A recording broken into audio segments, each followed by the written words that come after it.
مرحبا، شلونكم؟ ان شاء الله الكل بخير. وصفة اليوم حتكون كبة الجريش المقلية، وصفة كلش طيبة. تابعوا وياي طريقة العمل.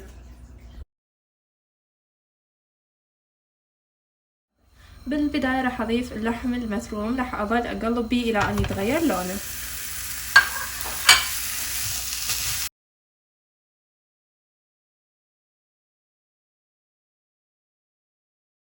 بعد ما تغير لون اللحم راح اضيف بصلاية واحدة كبيرة قطعتها مكعبات ناعمة.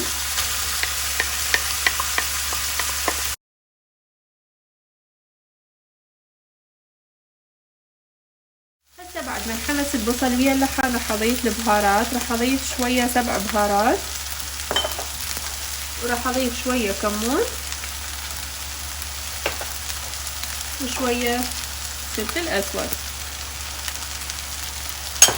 بالنسبة لكمية الملح حسب رغبتكم، راح اضيف شوية ملح وارجع اقلبهم سوية. اخر شي راح اضيف المي المغلي،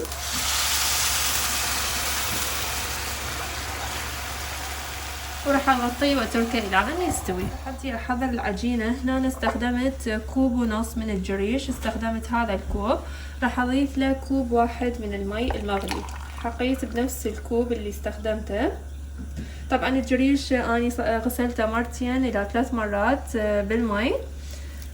وهسه راح اضيف له مي مغلي كوب واحد، وراح اتركه تقريبا 3 ساعة. بعدها نكمل خطوة. راح احتاج بوتيتا وسط، راح اسلقها لانه بعدين راح اخلطها ويا الجريش.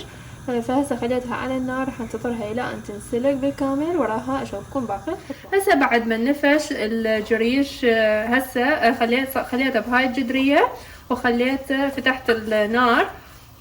راح اظل احرك بيه بهاي الطريقة الى ان يتماسك يصير مثل العجينة.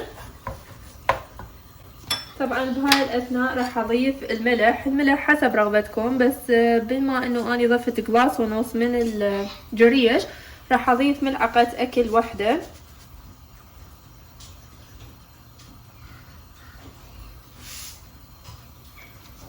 راح اضيف ملعقة كوب من الكمون.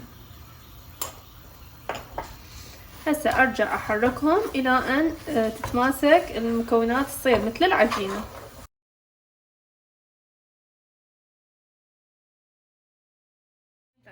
لاحظوا هسه شلون بدا هيجي الجريش يتكتل. خلاص راح اطفي النار، وراح اضيف البوتيتا اللي سلقتها وارجع امزجها وياهم.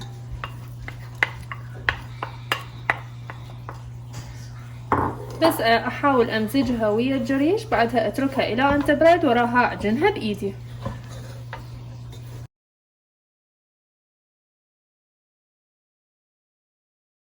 هسه لاحظوا شوية مزجت البوتيتا ويا الجريش. راح اتركها شوية تدفى حتى اقدر اعجنها بايدي. بعدها اشوفكم شكلها. هسه بعد ما دفت العجينة شوية، راح اضيف خاشوقة اكل من النشا حتى تتماسك العجينة وتصير مقرمشة.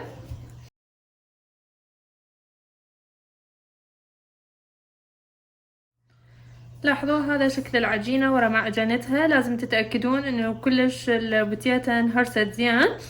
هسه راح ابدي اشكل. بالنسبة للعجينة اني من طبختها طبعا ضقت شوية من استوى، وتأكدت انه الملوحة مضبوطة. بعد ترجع لكم اذا تحبون تزيدون الكمية او تقللوها. وبالنسبة للحم انتظرته يبرد، بعدها قطعت عليه معدنوس مفروم ناعم بهذا الشكل وخبطته وياه. هسه هنا عندي طاسة خليت بيها شوية زيت حتى ما تلزق العجينة. راح ادهن ايدي بيها، وراح اخذ كمية قليلة من العجينة.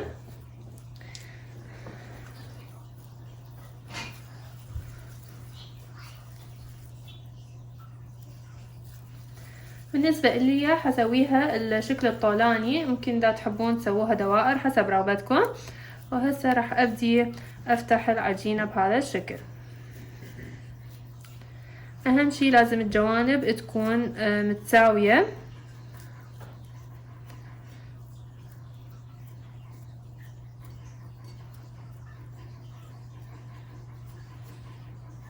هسه راح ابدي اخلي اللحم.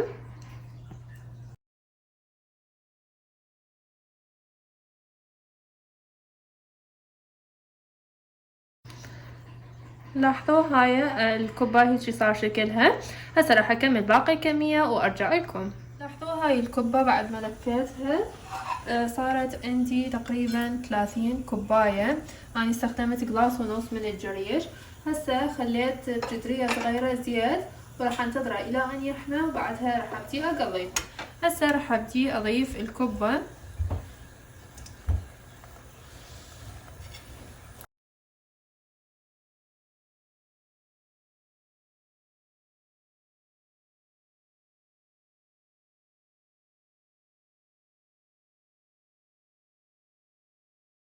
طبعا لازم تتأكدون انه الزيت كلش حامي ولا تضيفون اكثر من 3 كوبايات بعدين تتفلج.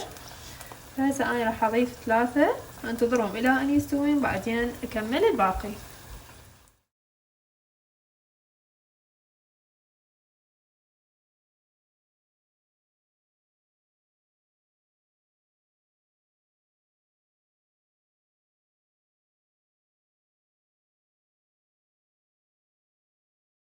فيديو اليوم صار جاهز، ان شاء الله تجربون هاي الكبة وتعجبكم، واذا جربتوها اكتبوا لي رأيكم بها بالتعليقات، ولا تنسون تدعمون قناتي بالاشتراك ومشاركة الفيديو ويا الاصدقاء. مع السلامة.